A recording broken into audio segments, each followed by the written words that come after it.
Hey guys, Brian from Boas here. The 2024 boa breeding season continues to march on, and today I wanted to give you an update on my breeding trials.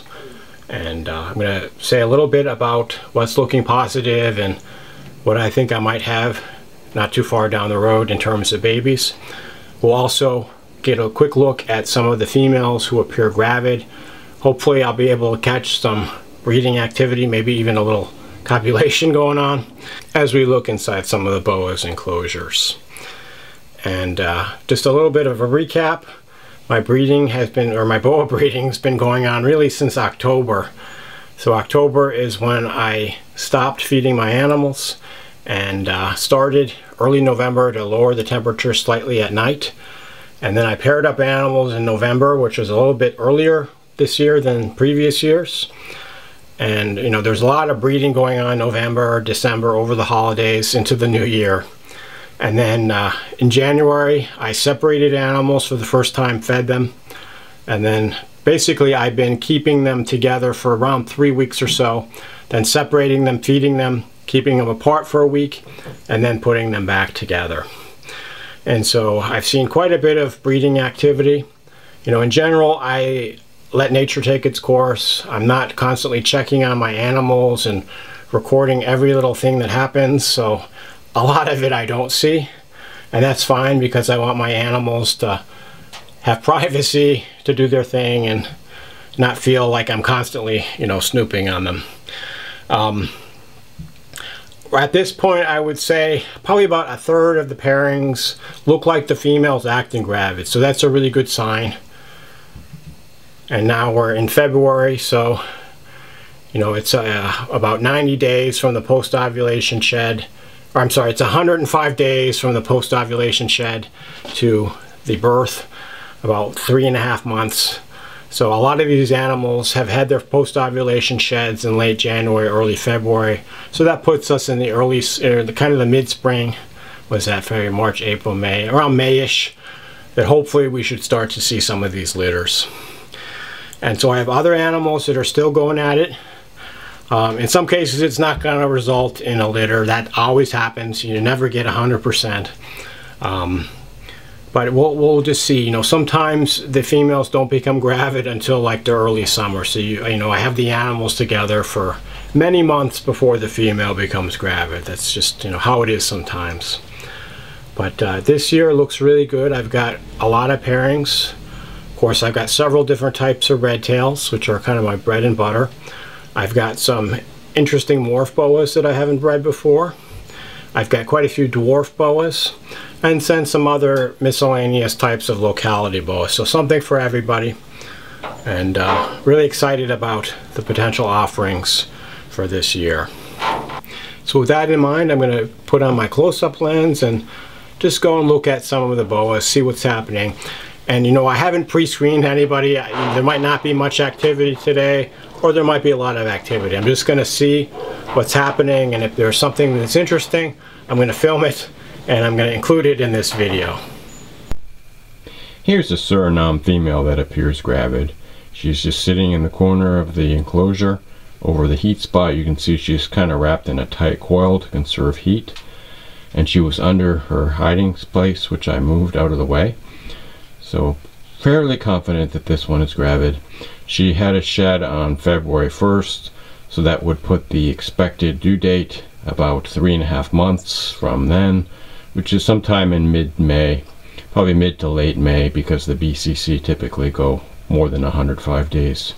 And she actually had a litter 2 years ago on May 26th, so that's completely consistent with her previous behavior. Real nice big female Suriname. Actually, I had the male in with her, but the male has no interest in her anymore, so probably take him out. But I always like to leave the male in until I'm completely convinced that the female is gravid and the mating is done with.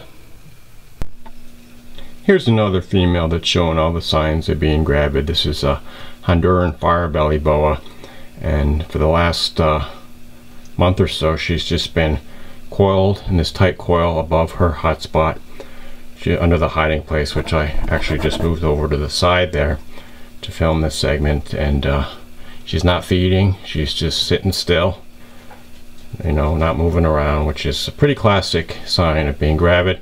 You can also see her abdomen is really quite swollen, hopefully full of babies. Let me just zoom in real quick. So there's her abdomen zoomed in. You can see hopefully that it's looks quite big and distended.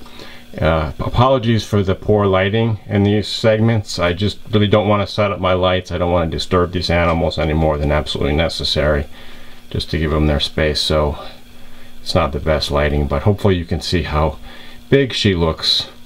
And this one had a shed in early January, so that hopefully puts the litter maybe sometime in mid-April or so. This, you know, may well be my first, certainly one of my first litters if successful. And I'm really excited because these Honduran firebelly boas are really hard to find, and hopefully I'll have some nice babies. Here's another female that appears gravid. This is a lonchicata or long-tail boa female, and this female's just been under her hiding place, which I took off, and you can see it to the right there, just sitting under her hiding place and over the hot spot, not moving very much, in the heat conservation position. You can see her abdomen appears to be swollen as well. I actually tempt her with my heat gun, and she's reading about 88 degrees, which is about the same as the hot spot, so that's a good sign. Typically, if they maintain a higher body temperature, it's likely that they're gravid. I don't have a post-ovulation shed from this animal. She may have recently ovulated and she's going to shed in the next week or so. Or maybe she's not having a post-ovulation shed. Sometimes they don't have the post-ovulation sheds. But I'm excited. I didn't have any lonchicata babies in 2023, so it'll be good to have a litter of them, hopefully sometime this summer. This is my female from the Beset bloodline. Another exciting possibility is this hopefully gravid Argentine boa female, and I was hoping to show you guys some copulation or some mating behaviors, but I don't see that much at this point. A lot of the females are gravid, so that's kind of stopped. But this female, she's doing basically the same as all the others I showed you. She's just lying over the hot spot. I took her hiding place up, you know, so to show her to you, but she was under her hiding place on the hot spot, coiled up, not moving very much, and hopefully incubating some babies. You can see her abdomen, you know, closest to the bottom of the cage in this film right here. Looks a little bit swollen, and you know, hopefully there's some babies developing in there. But this is a female I haven't bred before. Real nice black and white female. With any luck, we'll have some babies this summer. I had some babies in 2023 after not having any Argentines for a very long time, so hopefully I can, you know, have some more babies sometime this summer. Here's a bit of a close-up of her abdomen there that looks a little bit distended. And I separated the males and females, and I'm going to feed them now. Most of my gravid females will eat. Sometimes they don't. My Argentine last year, she didn't eat for like 5 months and she got really thin. And this female, I'm pretty sure she didn't eat the last time I offered her food about a month ago. So we'll see if she eats today. I really prefer when they eat, because if they don't, they lose a lot of weight. And that's why you have to make sure they're really in good shape before they go into breeding trials. You know, put on some extra weight just so they have plenty of body reserves, you know, to get those babies created. Here's a gravid, more female from a slightly different angle. But this is a Moran hypojungle, and you can see she's looking quite swollen there. And like I said, most of these animals at this point are gravid, so this is about all I have to show you are these gravid, apparently gravid females. And this female, like the others, she's just coiled over her hot spot, and you know, hopefully incubating some nice babies in there. And she was paired with a Moran male, so I'm hoping for some super Morans. Those are a really cool super morph. And we know one of the reasons I got into the Moran project, but we'll just have to see what happens. but probably sometime late spring, early summer, hopefully these babies will be born. Here's another morph boa that appears to be gravid. This is a call junglo. This is the call albino jungle and hypo genes. And she was paired up with a call sunglow, which has just the hypo and the albino. So hopefully we should have some nice call combos for those of you who like the morph boas.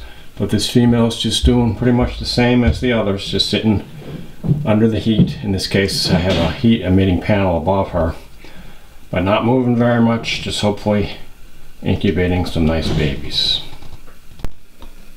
And one more possibly gravid female. This is a Tarahumara mountain dwarf boa. Like the others, she's not moving very much, just lying over the hot spot. Not a whole lot of activity, but that's what you want to see in a gravid female. They just kind of lie there. They don't move very much. And this one, I just found a shed when I was cleaning the cage, which might be the post-ovulation shed, which would put the due date at about 3.5 months from now. So that's about late May, early June sometimes, which is what you would expect for this type of boa. So fingers crossed on some nice Tarahumara dwarf boas sometime late in the spring. So that was a look at some of the breeding activity as well as some of my gravid females that I have right now. And hopefully some of these gravid females will start to have the babies in the next few months. And as always, I'll update you on the progress of some of these litters. Hopefully I'll even be able to catch the birthing process, or at least I can share with you the babies shortly after they're born. But I always enjoy filming those types of episodes during the baby boa birthing season that happens, peaking typically in the early summer. I just wanted to end by saying that a lot of people will ask about possibly acquiring some of the baby boas. Typically, I don't put baby boas up for sale until they're established and ready to go, which is typically about 1.5 to 2 months after they're born. I just want to make sure they're feeding and healthy and have the best shot at 100% success in their new homes. And I don't do waiting lists. I just don't have the bandwidth to record everybody's names and all the types of animals they want. And I found in the past when I tried to do that, when I reached out to the people a few months later, typically I wouldn't even hear anything back, or they would just tell me that they weren't interested, or it just wasn't successful. So the animals are available for sale on a first come first served basis when they're feeding and established. And hopefully I'll have some really nice animals probably around early summer is when the sales of the 2024 babies will start. So stay tuned. And if you see something that you really want, just follow my channel for the latest announcements, and you'll be able to get first pick at your dream boa just by following real closely on my boa channel. Anyway, I hope you enjoyed the video and liked to see the progress of my boa breeding. As always, shoot me any questions or comments you have. Thanks for watching, and enjoy your boas.